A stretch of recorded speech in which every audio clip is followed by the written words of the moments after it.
নমস্কার। আজকের ছোট গল্প শীর্ষেন্দু মুখোপাধ্যায়ের আমাকে দেখুন। দয়া করে আমাকে একবার দেখুন। এই যে আমি এখানে।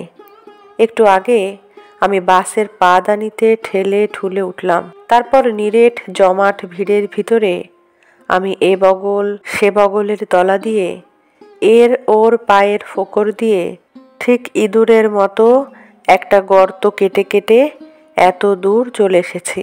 বাসের রডগুলো বড় উঁচুতে। আমি বেটে মানুষ, অত দূর নাগাল পাই না। আমি সিটের পিছন দিক ধরে দাঁড়াই, তারপর গা ছেড়ে দিই।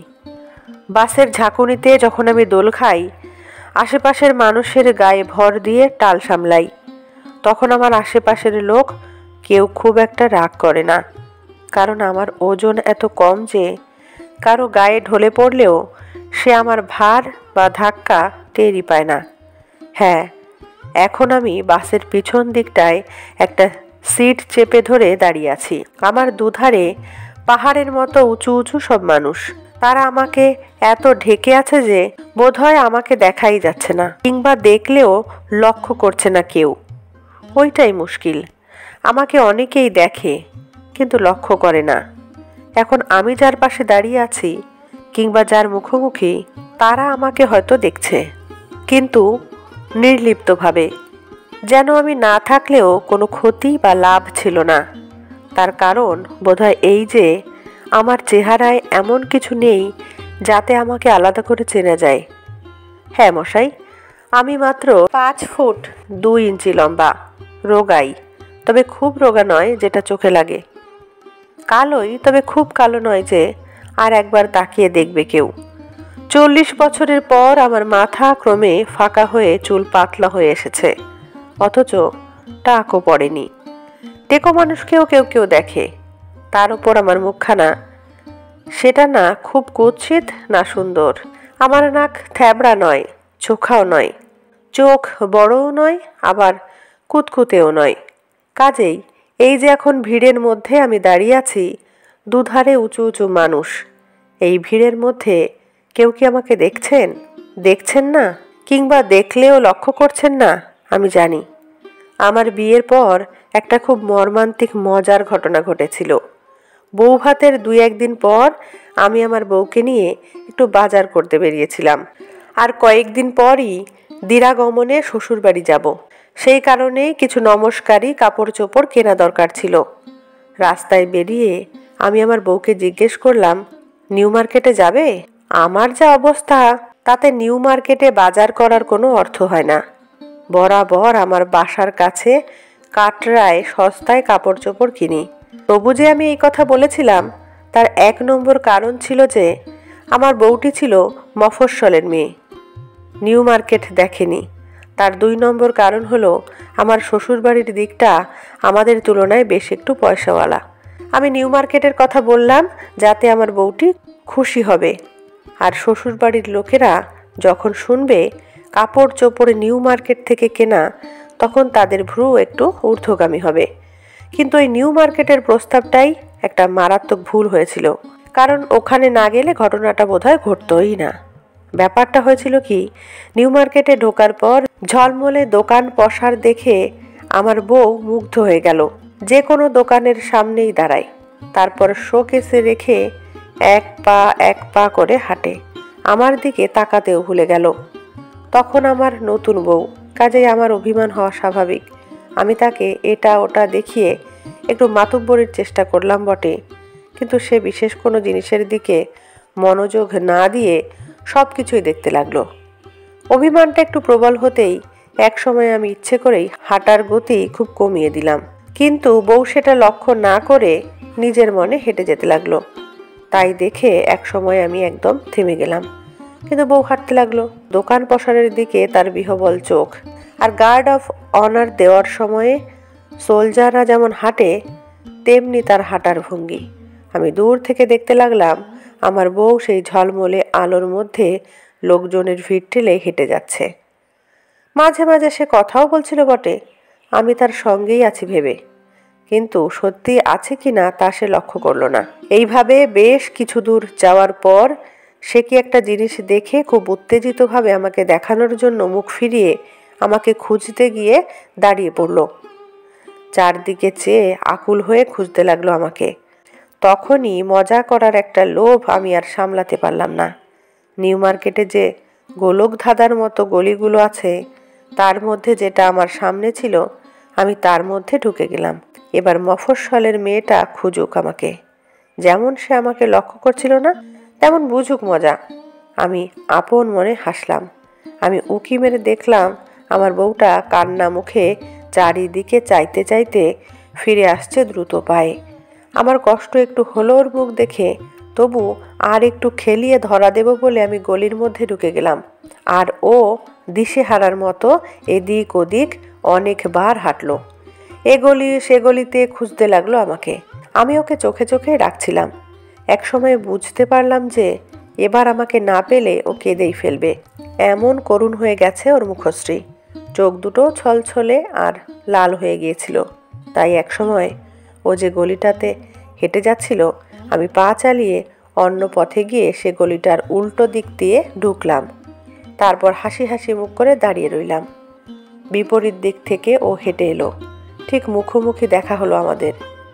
এমনকি ও আমার 1 ফুট দূরত্বের ভিতর দিয়ে হেঁটে গেল, তবু আমাকে চিনতে পারল না। খুব অবাক হলাম আমি। ও কি আমাকে দেখেনি? আবার আমি অন্য পথে তাড়াতাড়ি গিয়ে অন্য এক গলিতে একটা কাচের বাসনের দোকানের সামনে কড়া আলোয় দাঁড়ালাম। ঠিক তেমনি ও উল্টো দিক থেকে হেঁটে এলো। চারদিকের লোকজন লক্ষ্য করলো। আমার চোখে ওর চোখ পড়ল, কিন্তু আবার আমাকে পেরিয়ে গেল ও।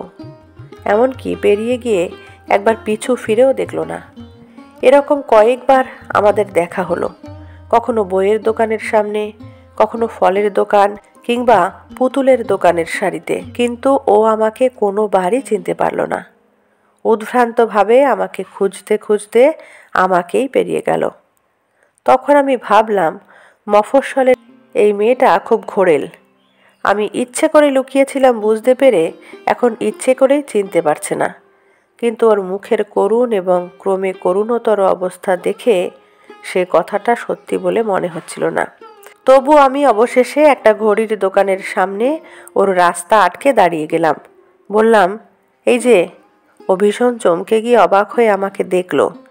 বেশ কিছুক্ষণ দেখে টেখে তারপর ভীষণ জোরে শ্বাস পেলে কেঁপে কেঁপে এসে বলল, তুমি তুমি কোথায় ছিলে তুমি? আমি কতক্ষণ তোমাকে খুঁজছি। আশ্চর্যই যে তখন আমার মনে হলো ও সত্যি কথাই বলছে। বাসায় ফেরার সময় ওকে আমি বললাম যে ওর সঙ্গে ওই লুকোচুরি খেলার সময়ে আমি বারবার ওকে ধরার সুযোগ দিয়েছি। ওর সামনেই দাঁড়িয়েছিলাম আমি। ও প্রথমটাই বিশ্বাস করলো না, কিন্তু আমি বারবার বলাতে ও খুব অবাক হয়ে বলল, সত্যি? তাহলে তুমি আর কখনো লুকিও না।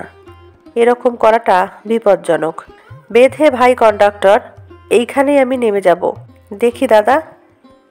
দেখবেন ভাই আমার চশমাটা সামলে। ওই দেখুন, কেউ আমার কথা শুনল না। আমি নামার আগেই কন্ডাক্টর বাস ছাড়ার ঘন্টি দিয়ে দিল। গেট আটকে ধুমসো মতো লোকটা অনড় হয়েই রইল, আর হাওয়াই শার্ট পরা ছোকরাটা কনুইয়ের গুঁতোয় চশমাটা দিলে বেঁকিয়ে। তাই বলেছিলাম যে কেউই আমাকে লক্ষ্য করে না, বাসে ট্রামে না, রাস্তায় ঘাটে না। আজকের এই দিনটা বেশ ভালোই। ফুরফুরে হাওয়া আর রোদ দিয়ে মাখামাখি একটা আদুরে আদুরে গা ঘেঁষা দিন। শরৎকাল বলে গরমটা খুবই নিস্তেজ। এখন এই রাস্তা দিয়ে হেঁটে যেতে আমার বেশ ভালোই লাগছে। ওই তো একটু দূরেই একটা ক্রসিং, আর তারপরেই আমার অফিস। এই দেখো, আমি ক্রসিংটার কাছে এসে রাস্তা পেরোবার জন্য পা বাড়াতেই ট্রাফিক পুলিশ হাত নামিয়ে নিল। আমার পার হওয়ার রাস্তাটা আটকে এখন চলন্ত গাড়ি আর গাড়ি। কেন ভাই ট্রাফিক পুলিশ, আমি যে রাস্তা পেরোচ্ছি তা কি দেখতে পাওনি? আর একটু হাতখানা তুলে রাখলে কি ভেঙে যেত? যে লিফটে দাঁড়িয়ে আমি দোতলায় উঠছি, এই লিফটটা বোধহয় 100 বছরের পুরনো। এর চারদিকে কালো লোহার গ্রিল, ঠিক একখানা খোলা মেলা খাঁচার মতো। মাঝে মাঝে একটু কাঁপে আর খুব ধীরে ধীরে ওঠে। গত 13 বছর ধরে আমি এই লিফট বেয়ে উঠছি। এই 13 বছর ধরে আমাকে সপ্তাহে 6 দিন লিফটম্যান রামস্বরূপ আভোগী ওপরে তুলছে। কি বলো ভাই রামস্বরূপ, তুমি তো আমাকে বেশ ছোটোখাটোই দেখেছিলে যখন আমার বয়স 24 কি 27। যখন আমার ভালো করে বুড়োটে ছাপ পড়েনি মুখে। এখন বলো তো আমার নামটা কি? যদি সত্যি জিজ্ঞেস করি তাহলে এক্ষুনি রামস্বরূপ হা হা করে হেসে উঠে বলবে, আরে জরুর, আপনি তো অরবিন্দ বাবু। কিন্তু মোটেই তা নয়, কোনো কালেই আমি অরবিন্দ ছিলাম না। আমি চিরকাল সেই ছেলেবেলা থেকেই অরিন্দম বসু। আমার চাকরি ব্যাংকে, দোতলায় আমার অফিস। আগে আমি অন্যান্য ডিপার্টমেন্টে ছিলাম। গত 10 বছর ধরে আমি বসছি ক্যাশে। আমি খুব চটপট টাকা গুনতে পারি, হিসেবেও আমি খুব পাকা। তাই ক্যাশ থেকে আমাকে অন্য কোথাও দেওয়া হয় না, হলেও আবার ফিরিয়ে আনা হয়। 10 বছর ধরে আমি খুবই দক্ষতার সঙ্গে ক্যাশের কাজ করছি। কখনো পেমেন্ট, কখনো রিসিভিংয়ে। পেমেন্টেই বেশি, কারণ ওখানেই সবচেয়ে সতর্ক লোকের দরকার হয়। একটা তারের খাঁচার মধ্যে আমি বসি। আমার বুকের কাছে থাকে অনেক খোপওয়ালা একটা ড্রয়ার। তার কোনটায় কত টাকার নোট, তার কোনটায় কোন খুচরো পয়সা রয়েছে তা আমি নির্ভুলভাবে চোখ বুজে বলে দিতে পারি। পেমেন্টের সময় আমি ড্রয়ার খুলে গুনে টাকা বের করি, তারপর ড্রয়ার বন্ধ করি, তারপর আবার গুনি, তারপর টাকা দিয়ে পরের পেমেন্টের জন্য হাত বাড়াই। টোকেন দিয়ে আবার ড্রয়ার খুলি, টাকা বের করে গুনি, তারপর এইভাবে চলতে থাকে। সামনের ঘুলঘুলিটা দিয়ে যারা আমাকে দেখে তাদের সম্ভবত খুবই ক্লান্তিকর লাগে আমার ব্যবহার। ইস, লোকটা কি একঘেয়েভাবে কাজ করছে, কি একঘেয়ে।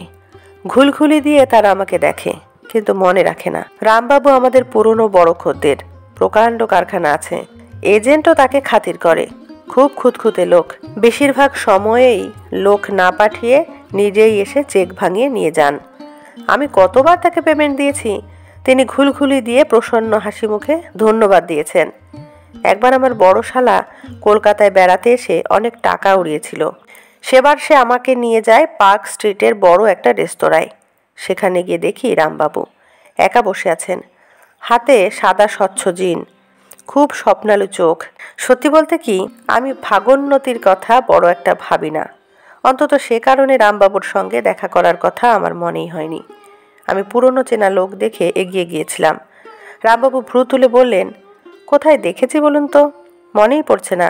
তখন শালার সামনে ভীষণ লজ্জা করছিল আমার। লোকটা যদি সত্যি চিনতে না পারে, যদি সত্যিই তেমন অহংকারী হয়ে থাকে লোকটা, তবে আমার বেইজ্জতি হয়ে যাবে। তখন আমি মরিয়া হয়ে আমার ব্যাংকের নাম বললাম যে আমি ক্যাশে। সঙ্গে সঙ্গে পরিষ্কার জিনের মতোই স্বচ্ছ হয়ে গেল তার মুখ। প্রসন্ন হেসে বললেন, চিনেছি। কি জানেন, ওই ঘুলঘুলি আর ওই খাঁচার মধ্যে দেখতে দেখতে অভ্যস্ত হয়ে গেছি, তাই হঠাৎ এ জায়গায়, বুঝলেন না? আসল কথা হলো ওই পার্সপেক্টিভ। ওটা ছাড়া আর মানুষের আছেটা কি যে তাকে চেনা যাবে? ওই খাঁচার মধ্যে ঘুলঘুলির ভিতর দিয়ে যেমন আপনি, তেমনি দেখুন এই কোট প্যান্ট টাই আর টাক মাথা, এর মধ্য দিয়ে আমি। এসব থেকে যদি আলাদা করে নেন তবে দেখবেন আপনি আর আমি, আমাদের কোনো সত্যিকারের পরিচয়ই নেই। এই দেখুন না, একটু আগেই আমি পার্সপেক্টিভের কথাই ভাবছিলাম। ছেলেবেলায় আমরা থাকতাম রেল কলোনিতে। আমার বাবার ছিল টালি ক্লার্কের চাকরি। কাটিহারে আমাদের রেল কোয়ার্টারে প্রায় পাশের বাড়ি থেকে একটি মেয়ে আসতো। তার সৎ মা বলে বাসায় আদর ছিল না। আমাদের বাসায় রান্নাঘরে উনুনের ধারে আমার মায়ের পাশটিতে সে এসে মাঝে মাঝে বসতো। জড়সড় হয়ে ছেঁড়া ফ্রকে হাঁটু ঢেকে পরোটা বেলে দিত। কখনো আমার কাঁদুনে ছোট বোনটাকে কোলে করে ঘুরে ঘুরে ঘুম পাড়াতো। মা আমাকে বলতো, ওর সঙ্গে তোর বিয়ে দেব। সেই শুনে সেই মেয়েটাকে আমি ভালো করে দেখতাম।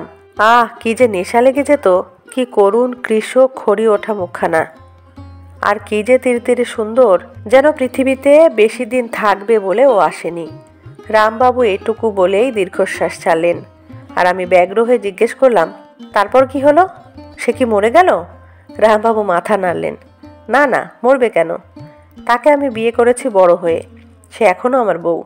ইয়া পেল্লায় মোটা হয়ে গেছে, বদমেজাজি, আমাকে খুব শাসনে রাখে। কিন্তু যখন দেখি ফ্রিজ খুলছে, গয়না হাটকাচ্ছে, চাকরদের বকছে, কিংবা সোফারকে বলছে গাড়ি বের করতে, তখন কিছুতেই বিশ্বাস হয় না যে সেই বেলি যার অসুখের সময় মা দুটো কমলালেবু দিয়ে এসেছিল বলে একগাল হেসেছিল। আজ দেখুন খুব ঝগড়া করে বেরিয়েছি ওর সঙ্গে। মনটা খিচড়ে ছিল, সেই ভালোবাসা কোথায় উবে গেছে এখন। কিন্তু এখানে নির্জনে বসে সেই পুরনো দিন, উনুনের ধারে বসে থাকা ছেঁড়া ফ্রকে হাঁটু ঢেকে ওর বসার ভঙ্গি মনে পড়ে গেল। মনে পড়ল আমার মায়ের মুখ। সে মুখ বড় মায়া মমতায় ওর বসার দীন ভঙ্গিটুকু চেয়ে দেখছে। অমনি আবার এখন ভালোবাসায় আমার মুখ ভরে উঠেছে। বাসায় ফিরে গিয়েই এখন ওর রাগ ভাঙাবো, বুঝলেন না বলে রামবাবু সেই সাদা স্বচ্ছ জিন মুখে নিয়ে হাসলেন। বললেন, ওই যে ঘুলঘুলিটা, যেটার ভিতর দিয়ে আপনাকে দেখি, সেটাই আসল ওই ঘুলঘুলিটা। এই যে 23-24 বছর বয়সের ছেলেটা এখন পেমেন্টের জন্য দাঁড়িয়ে আছে। পিতলের টোকেনটা ঠুকঠুক করে অন্যমনস্কভাবে ঠুকছে কাউন্টারের কাঠে। ও আমাকে চেনে। ওর বাবার আছে পুরনো গাড়ি কেনাবেচার ব্যবসা। আগে ওর বাবা আসতো, আজকাল ও আসছে ব্যাংকে।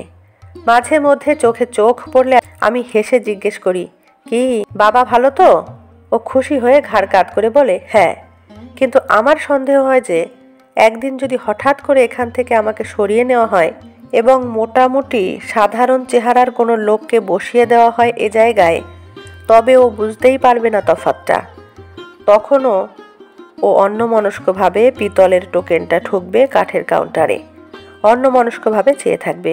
চোখে চোখ পড়লে সেই নতুন লোকটার দিকে চেয়ে পরিচিতের মতো একটু হাসবে। ভুলটা ধরা পড়তে একটু সময় লাগবে ওর, কারণ ও তো সত্যি কখনো আমাকে দেখে না। ও হয়তো ওর নতুন প্রেমিকাটির কথা ভাবছে এখন। শিগগিরই ও একটা স্কুটার কিনবে।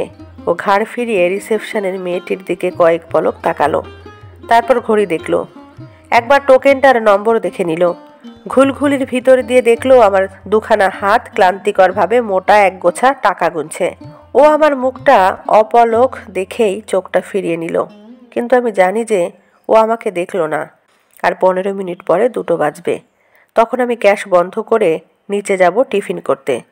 তখন যদি ও আমাকে রাস্তায় দেখতে পায় আমি ফুটপাথের দোকানে দাঁড়িয়ে থিন অ্যারারুট আর ভাঁড়ের চা খাচ্ছি, তখন কি আমাকে চিনবে ও? কলা কত করে হে? 40 পয়সা জোড়া। বলো কি? হ্যাঁ হ্যাঁ। মর্তমান যে তা আমি জানি। মর্তমান কি আমি চিনি না? ওই সুন্দর হলুদ রং, মসৃণ গা, প্রকাণ্ড চেহারা, মর্তমান দেখলেই চেনা যায়। তা আজ অবশ্য আমার কলা খাওয়ার তারিখ নয়, গতকালই তো খেয়েছি। আমি 2 দিন পর পর কলা খাই। দাও একটা। না না, ওই একটাই, ওই যে 20 পয়সা ভাই। আহা, বেশ কলা, চমৎকার। খাওয়া হয়ে যাওয়ার পরও আমি অনেকক্ষণ খোসাটা হাতের মুঠোয় ধরে রইলাম স্মৃতিচিহ্ন হিসেবে। 10-15 মিনিট একটু এদিক ওদিক ঘুরে বেড়ালাম। কলার খোসাটা আমার হাতেই ধরা। আমার চারপাশে নিরুত্তেজভাবে লোকজন হেঁটে যাচ্ছে। খুবই নির্বিকার তাদের মুখ চোখ। এরা কখনো যুদ্ধ বিগ্রহ করেনি। দেশ বা জাতির জন্য প্রাণ দিতে হয়নি এদের। এমনকি খুব কঠিন কোনো কাজও এরা সমাধা করেনি সবাই মিলে। জাতটা মরে আসছে আস্তে আস্তে। অন্তর্ভাবনায় মগ্ন হয়ে হাঁটছে, চলছে একে অন্যের সম্পর্কে নিস্পৃশ্য থেকে। এদের সময়ের জ্ঞান নেই। 1969 বলতে এরা একটা সংখ্যা মাত্র বোঝে, 2000 বছরের ইতিহাস বোঝে না। এদের কাছে টেলিপ্যাথি কিংবা ক্রিক রো যেমন শব্দ, ভারতবর্ষ ঠিক তেমনি একটা শব্দ। দয়া করে আমাকে দেখুন, এই যে আমি অরিন্দম বসু। অরিন্দম বসু, এই যে, না লম্বা, না রোগা, না ফর্সা একজন লোক। আমি টেলিপ্যাথি নই, ক্রিক রো নই, ভারতবর্ষও নই। ওই শব্দগুলোর সঙ্গে অরিন্দম বসু এই শব্দটার একটু তফাৎ আছে, কিন্তু তাকে আপনি কখনো ধরতে পারবেন? যাকগে সেসব কথা। মাঝে মাঝে আমারও সন্দেহ হয়, আমি কি সত্যি আছি নাকি নেই। ব্যাংকের ওই ঘুলঘুলি দিয়ে লোকে হাত এগিয়ে টাকা গুনে নেয়। কেউ কেউ মৃদু হেসে ধন্যবাদ দিয়ে যায়, কিন্তু লোক বদল হলেও তারা অবিকল ওইভাবে হাত বাড়িয়ে টাকা গুনে নেবে, আর কেউ কেউ ধন্যবাদ দিয়ে যাবে। খেয়ালই করবে না ঘুলঘুলির ওপাশে বিশাল পরিবর্তন ঘটে গেছে। সেই নিউ মার্কেটের ঘটনাটার কথাই ধরুন না। আমার বউ হেঁটে হেঁটে আমাকে খুঁজছে, আমাকে সামনে দেখে চোখে চোখ রেখেও পেরিয়ে যাচ্ছে আমাকে। ভাবছে, কি আশ্চর্য, লোকটা গেল কোথায়। খুব যত্নের সঙ্গে কলার খোসাটা আমি ফুটপাথের মাঝখানে রেখে দিলাম। উদাসীন মশাইরা যদি এর ওপর কেউ পা দেন, তাহলে পিছলে পড়ে যেতে যেতে আপনি হঠাৎ চমকে উঠে আপনার সংবিত ফিরে পাবেন। যদি খুব বেশি চোট না পান, আপনি যদি পড়ো হয়েও সামলে যান, তাহলে দেখবেন আপনার মস্ত লাভ হবে। আপনি চারপাশে চেয়ে দেখবেন, কোথায় কোন রাস্তা দিয়ে আপনি হাঁটছেন তা মনে পড়ে যাবে। দুর্ঘটনা গুরুতর হলে আপনার হাত পা কিংবা মাথা ভাঙতে পারত। ভেবে আপনি খুব সতর্ক হয়ে যাবেন আপনার বিপজ্জনক চারপাশটার সম্বন্ধে। হয়তো আপনার ভিতরকার ঘুমন্ত আমিটা জেগে উঠে ভাববে বেঁচে থাকা কত ভালো। তখন হয়তো মানুষের সম্বন্ধে আপনি আর একটু সচেতন হয়ে উঠবেন এবং বলা যায় না, আপনার হয়তো এ কথাও মনে পড়ে যেতে পারে যে আজ হচ্ছে 1969 সালের 16ই জুলাই, আপনার বিয়ের তারিখ, যেটা আপনি একদম ভুলে গিয়েছিলেন, এবং এই সালে আপনার বয়স 40 পার হলো। তখন মশাই ভেবে দেখবেন এই যুদ্ধ এবং বিপ্লবহীন ভারতবর্ষে একটি নিস্তেজ দুপুরে রাস্তায় কলার খোলা ফেলে রেখে আমি আপনার খুব অপকার করিনি। আপনি কি এখন চাঁদের কথা ভাবছেন আর 3 জন দুঃসাহসী মানুষের কথা? ভাববেন না মশাই, ওসব ভাববেন না। কি কাজ আমাদের ওসব ভেবে? খামোখা মানুষ এতে ভয়ঙ্কর উত্তেজিত হয়ে পড়ে আর তারপর ভীষণ অবসাদ আসে এক সময়ে। ওদের খুব ভালো যন্ত্র আছে, ওরা ঠিক চাঁদে নেমে যাবে, তারপর আবার ঠিকঠাক ফিরেও আসবে। কিন্তু সেটা ভেবে আপনি অযথা উত্তেজিত এবং অন্যমনস্ক হবেন না। রাস্তা দেখে চলুন। রাজভবনের সামনে বাঁকটা ঘুরতেই দেখুন কি সুন্দর খোলা প্রকাণ্ড ময়দান, উদম আকাশ। কাছাকাছি যেসব মানুষগুলো হাঁটছে তাদের দেখে নিন। চিনে রাখুন যত দূর সম্ভব অন্যের মুখ, যেন যে কোনো জায়গায় দেখা হলে আবার চিনতে পারেন। এই সুন্দর বিকেলে ময়দানের কাছাকাছি আমি আপনার পাশেই হাঁটছি। আমাকে দেখুন। এই তো আমি আমার অফিস থেকে বেরিয়েছি, একটু আগেই বেরিয়েছি আজ খেলা দেখতে যাব বলে। মনে হচ্ছে আপনিও ওই দিকে, না? দেখুন কি আহাম্মক ছেলেটা, অফ সাইডে দাঁড়িয়ে সুন্দর চান্সটা নষ্ট করে দিল। আর মাত্র 10 মিনিট আছে, এখনো গোল হয়নি। আর ওই ছেলেটা, হায় ঈশ্বর, কে ওকে ওই লাল সোনালি জার্সি পরিয়েছে? ওকে বের করে দিক মাঠ থেকে। দিন তো মশাই আপনারা চোস্ত গালাগালিতে ওর ভূত ভাগিয়ে। আমার জিভে আবার খারাপ কথাগুলো আসে না, কিন্তু দেখুন রাগে আমারও হাত পা কাঁপছে। আজ সকাল থেকে চাঁদ আর 3 জন দুঃসাহসী মানুষের কথা ভেবে ভেবে আমার নার্ভগুলো অসাড় হয়ে আছে। তার উপর দেখুন এই ফালতু টিমটা আমার দলের কাছ থেকে নিয়ে নিচ্ছে 1 পয়েন্ট। একটা পয়েন্ট, কি সাংঘাতিক! ওদিকে আর 8 কি 9 মিনিট সময় আছে মাত্র। কি বলেন দাদা, গোল হবে? কি করে হবে? খুদে টিমটার সব খেলোয়াড় পিছিয়ে এসে দেয়াল তৈরি করছে গোলের সামনে, আর এরা খেলছে দেখুন। কে বলবে যে গোল দেওয়ার ইচ্ছে আছে? ওই যে ছেলেটা অফসাইডে দাঁড়িয়ে দিনের সবচেয়ে সহজ চান্সটাকে মাটি করে দিল। আমার ইচ্ছে করছে ওর সামনে গিয়ে বলি, এই আমাকে দেখো, আমি অরিন্দম বসু, এই টিমটাকে আমি ছেলেবেলা থেকে সাপোর্ট করে আসছি। জিতলে ঠাকুরকে ভোগ দিয়েছি, হারলে সুইসাইডের কথা ভেবেছি। তা বাপু, তুমি কি বোঝো সেসব? তুমি তো জানোই না যে আমি এই ভিড়ের মধ্যে বিশেষ একজন, কীরকম দুঃখ নিয়ে ছলছলে চোখে ঘড়ি দেখছি। অবশ্য তাতে কার কি যায় আসে? আমি কাঁদি কিংবা হাসি কিংবা যাই করি, কেউ তো আর আমাকে দেখছে না। না মশাই, গোল হলো না। রেফারি ওই লম্বা টানা বাঁশি বাজিয়ে দিল। এখন দয়া করে আমাকে একবার দেখুন কীরকম অবসাদগ্রস্ত আমি। কাঁধ ভেঙে আসছে। দেখুন আমার টিমটাকে আমি কত ভালোবাসি, কিন্তু তাতে টিমের কিছু যায় আসে না। ওরা চেনেই না আমাকে, অথচ আমি প্রতিটি হার জিতের পর কত হেসেছি, লাফিয়েছি, কেঁদেছি, চাপড়ে দিয়েছি অচেনা লোকের পিঠ। খামোকা, তাতে কারও কিছু এসে যায় না। এই যে সকাল থেকে চাঁদ আর 3 জন মানুষের কথা ভেবে চিন্তান্বিত, ভালো করে ভাত খেতে পারিনি উত্তেজনায়, এতেই বা কার কি এসে যায়? দয়া করে আমাকে একবার দেখুন। না, আমি জানি আপনি লিগ টেবিলে আপনার টিমের অবস্থা ভেবে বিব্রত, তার উপর চাঁদ আর সেই 3 জন মানুষের কথাও ভাবতে হচ্ছে আপনাকে। কত কিছু ঘটে যাচ্ছে পৃথিবীতে। 29.5 ফুট লং জাম্প দিচ্ছে মানুষ, গুলিতে মারা যাচ্ছে প্রেসিডেন্ট, ভোটে হেরে যাচ্ছে আপনার দল, বিপ্লব আসতে বড় দেরি করছে। তাই আমি অরবিন্দ বসু, ব্যাংকের ক্যাশ ক্লার্ক, আপনার এত কাছে থাকা সত্ত্বেও আপনি আমাকে দেখতে পাচ্ছেন না। ওই যে দোতলার বারান্দায় রেলিংয়ের ওপর ঝুঁকে দাঁড়িয়ে আছে আমার 4 বছর বয়সের ছোট ছেলেটা, হাপু। বড় দুরন্ত ছেলে, সকাল থেকে বায়না ধরেছে, রথের মেলায় যাব বাবা, তুমি তাড়াতাড়ি ফিরো। ওই যে এখন দাঁড়িয়ে আছে আমার জন্য, ঝাঁকড়া চুলের নিচে জল জল করছে 2খানা চোখ, আমি এত দূর থেকেও দেখতে পাচ্ছি। আমি সিঁড়িতে পা দিয়েছি মাত্র ও ওপর থেকে দূরদার করে নেমে এলো। ওর মা ওপর থেকে চেঁচাচ্ছে, হাপু কোথায় গেলি? ও হাপু! এক গাল হেসে হাপু ঝাঁপিয়ে পড়ল প্রায়। কত দেরি করলে বাবা, যাবে না? হ্যাঁ মশাই, বাইরে থেকে ফিরে এলে এই আপনজনদের মধ্যে আমি হাঁপ ছেড়ে বাঁচি। কচি ছেলেটাকে আমি কোলে তুলে নিলাম। ওর গায়ে মিষ্টি একটা ঘামের গন্ধ, শীতের রোদের মতো কবষ্ণর নরম গা। মুখ ডুবিয়ে দিলে মনে হয় একটা অদৃশ্য স্নান করে নিচ্ছি যেন। বললাম, যাবো বাবা, বড় খিদে পেয়েছে, একটু বিশ্রাম করে খেয়ে নি। যতক্ষণ আমি বিশ্রাম করলাম ততক্ষণ হাপু আমার গায়ের সঙ্গেই লেগে রইল। উত্তেজনায় বলল, শিগগির করো। ওর মা ধমক দিতেই বড় মায়ায় বললাম, আহা বকো না, ছেলে মানুষ।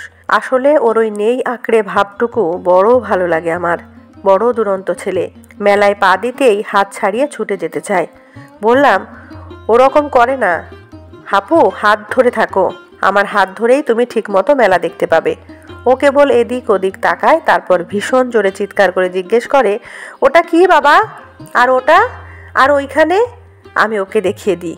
ওটা নাগরদোলা, ওইটা সার্কাসের তাঁবু, আর ওটা মৃত্যুকূপ। আজ তো একটা পাঁপড় ভাজা হাতে নাগরদোলায় উঠে গেল হাপু। ওই যে দেখা যাচ্ছে তাকে, আকাশের কাছাকাছি উঠে হি হি করে হেসে হাত নাড়ছে। সাই করে নেমে আসছে, আবার আবার উঠে যাচ্ছে। সারাক্ষণ আমার দিকে চেয়ে হাসছে হাপু। দেখে মন ভরে যায়। মৃত্যুকূপের উঁচু প্ল্যাটফর্মে দাঁড়িয়ে ওকে দেখলাম দেয়াল বেয়ে ভীষণ শব্দে ঘুরে ঘুরে উঠে নেমে যাচ্ছে তীব্র বেগে মোটর সাইকেল। ও আমাকে আঁকড়ে ধরে থেকে দেখলো। তারপর আধ ঘন্টার সার্কাস দেখলাম দুজন। দুই মাথাওয়ালা মানুষ, সিঙ্গিং ডল, 8 ফুট লম্বা লোক। হাপুর কথাবার্তা থেমে গেল, ঝলমল করতে লাগলো চোখ। বাইরে এনে ওকে ছেড়ে দিলাম। আমার পাশে পাশে ও হাঁটতে লাগলো। ওর হাতে ধরা হাতটা থেমে গিয়েছিল বলে আমি ওর হাত ছেড়ে দিলাম। ওই তো এগিয়ে যাচ্ছে আমার হাত ছেড়ে। দোকানে সাজানো এক গাদা হুইসেল দেখছে ঝুঁকে। আবার এগিয়ে গিয়ে দাঁড়ায় আর একটা দোকানে, যেখানে এরোপ্লেনের দৌড় হচ্ছে। তারপর আস্তে আস্তে এগিয়ে যাচ্ছে ও। এয়ারগান আর রংচং বল দেখতে দেখতে আস্তে আস্তে পা ফেলছে। ক্রমে ভিড়ের মধ্যে চলে যাচ্ছে হাপু। আমি তখন আমার টিমটার কথা ভাবছিলাম। খামোখা একটা পয়েন্ট নষ্ট হয়ে গেল আজ। চাঁদের দিকে চলেছে 3 জন মানুষ। ওরা কি পৌঁছতে পারবে? হঠাৎ খেয়াল হলো হাপুকে দেখা যাচ্ছে না কোথাও। ভিড়ের মধ্যে 1 সেকেন্ড আগেও ওর নীল রঙের শার্টটা আমি দেখেছি। তক্ষুনি সেটা টুপ করে আড়াল হয়ে গেল। হাপু বলে ডাক দিয়ে আমি ছুটে গেলাম। হ্যাঁ মশাই, আপনারা কেউ দেখেছেন নীল জামা পরা 4 বছরের একটা ছেলেকে? তার নাম হাপু, বড় দুরন্ত ছেলে। দেখেননি? ঝাঁকড়া ঝাঁকড়া চুল, জল জ্বলে দুটো দুষ্টু চোখ। না না, ওই পুতুলের দোকানের সামনে যে দাঁড়িয়ে আছে সে নয়, যদিও অনেকটা একরকমই দেখতে। না, তার চেহারার কোনো বিশেষ কিছু চিহ্ন আমার মনে পড়ছে না। খুবই সাধারণ চেহারা, অনেকটা আমার মতোই। কেবল বলতে পারি যে তার বয়স 4 বছর, আর গায়ে নীল জামা। তা নীল জামা পরা অনেক ছেলে এখানে রয়েছে। 4 বছর বয়সের অনেক। না মশাই, আমার পক্ষে ঠিকঠাক বলা সম্ভব নয় এত। এই হাজার হাজার ছেলে মেয়ের মধ্যে ঠিক কোনজন আমার হাপু, আর বোধহয় হাপুর পক্ষেও বলা সম্ভব নয় এতজনের মধ্যে কোনজন ঠিক কোনজন। বুঝলেন না? ওর মাও একবার ঠিক করতে পারেনি। যদি হাপুকে দেখতে পান তবে ওকে একবার দয়া করে বলে দেবেন যে এই আমি ওর বাবা। এই আমাকে একটু দেখে রাখুন দয়া করে, কাইন্ডলি, ভুলে যাবেন না। নমস্কার। কেমন লাগলো আজকের গল্পটি অবশ্যই কমেন্টে জানাবেন। ভালো লাগলে লাইক কমেন্ট শেয়ার করবেন। চ্যানেলটিতে নতুন হয়ে থাকলে চ্যানেলটি সাবস্ক্রাইব করে অল নোটিফিকেশান অন করে বেল আইকন প্রেস করবেন সবার আগে নোটিফিকেশান পেতে। ধন্যবাদ।